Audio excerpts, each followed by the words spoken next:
Nang si Michael Jordan ay nagretiro sa pangalawang pagkakataon at bumalik sa NBA, siya ay 38 taong gulang at naglalaro para sa Washington Wizards. Gayunpaman, nag-average si Michael Jordan ng 20 points per game ngunit malinaw na wala na siya sa kanyang prime.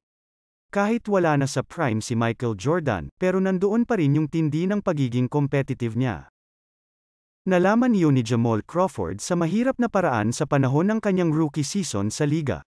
Hinamon ng nooy 21 anyos si MJ sa 3-point shootout sa halagang $1,000. Pero nanalo si Michael Jordan.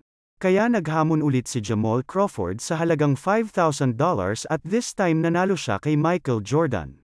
After nito ay tinanong ni Jordan si Jamal kung anong kotse dinala niya dito. Mercedes. Dumating ako na may dalang Ferrari, sabi ni Jordan, at ipusta nila ang kanilang mga sasakyan.